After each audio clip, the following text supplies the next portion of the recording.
नमस्कार दोस्तों, दुनिया के कई देश चांद पर बसने की कल्पना कर रहे हैं। यही सपना हमारे देश यानी भारत ने भी देखा है और इसी सपने को साकार करने के लिए 14 जुलाई 2023 को इसरो ने इस तरफ कदम भी बढ़ा दिया। क्या सच में चांद पर जीवन संभव है? लेकिन साइंस की माने तो भविष्य में इसकी संभावनाएं काफी कम है और चंद्रमा का गुरुत्वाकर्षण भी चूंकि पृथ्वी के गुरुत्वाकर्षण का 1/6 भाग है, इसीलिए मनुष्य का जीवन असंभव सा लगता है। तो क्या इंसान एक रात चांद पर गुजार सकता है? तो चलिए इसी सवाल का जवाब जानते हैं। दरअसल जापान की एक मूवी आई थी डिस्ट्रॉय ऑल मॉन्स्टर्स। ये क्लासिकल साइंस फिक्शन मूवी थी जिसमें दिखाया गया था कि 1999 तक मनुष्य चांद पर कॉलोनी बनाकर रहना शुरू कर देगा। खैर आज तक तो ऐसा हुआ नहीं है, लेकिन भविष्य में अगर ऐसा होता है तो चांद पर रहना आसान नहीं होगा, क्योंकि वहां यानी चांद पर मानव के लिए 15 दिन लंबी रात और 15 दिन के बराबर लंबे दिन का सामना करना बेहद ही मुश्किल भरा होगा। आपको जानकारी के लिए बता दें कि चांद का एक दिन पृथ्वी के करीब 28 दिनों के बराबर होता है। साथ ही यहाँ की रात और दिन के तापमान के साथ मौसम में भी अंतर लगातार बना रहता है। दरअसल अगर आप ये सोचते हैं कि पृथ्वी पर ही उत्तरी ध्रुव या उत्तरी गोलार्ध के कुछ देशों में बहुत ठंड होती है और तापमान -डिग्री से भी नीचे चला जाता है, तो यकीन मानिए इस मामले में चांद इनका बाप है, क्योंकि चांद पर -200 डिग्री से भी नीचे तापमान चला जाता है। दरअसल कहा जाता है कि चांद के उत्तरी ध्रुव और दक्षिणी ध्रुव के नेचर में बड़ा अंतर है, मतलब दोनों की रात तापमान में अंतर मिलता है। बता दें कि चांद का एक भाग ऐसा भी है जो कभी पृथ्वी का सामना ही नहीं करता है।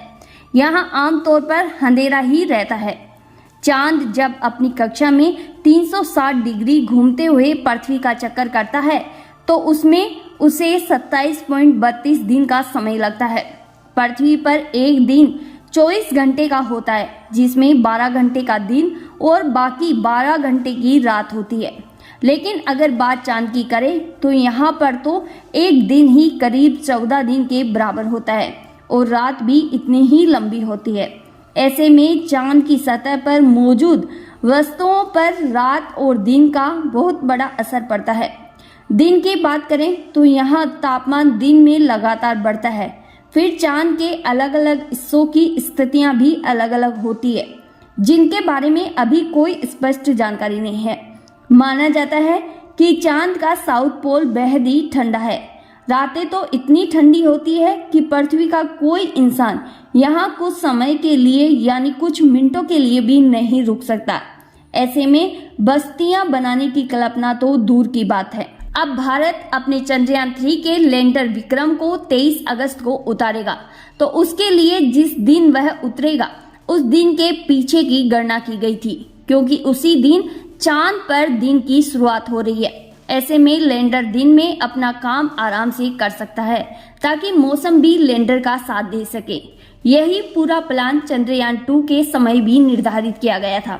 दरअसल वैज्ञानिकों का मानना है कि चांद के साउथ पोल पर तापमान दिन में भी अधिक गर्म नहीं होता, लेकिन रातें बेहद ही ठंडी होती है। ऐसे में यहाँ बर्फ जमना शुरू हो जाती है और साथ ही ठंडे अधर चलते हैं।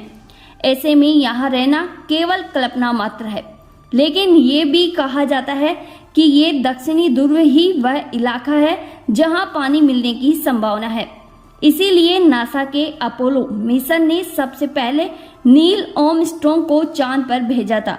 उसके बाद 1959 से 1972 के बीच 11 अन्य लोग भी चांद पर गए थे, लेकिन ये तभी पहुंचे जब चांद पर सुबह हो चुकी थी। यही कारण है कि भारत का चंद्रयान 3 भी सुबह अर्थात दिन में ही लैंडिंग करेगा। उम्मीद है आपको पूरी कहानी समझ में आ गई होगी कि चांद पर जीवन इतना आसान क्यों नहीं है और वहां पर रात को चंद्रयान लैंडिंग क्यों नहीं करता है। उम्मीद है आपको जानकारी अच्छी लगी होगी, तो वीडियो को लाइक और चैनल को सब्सक्राइब करना ना भूलें। धन्यवाद।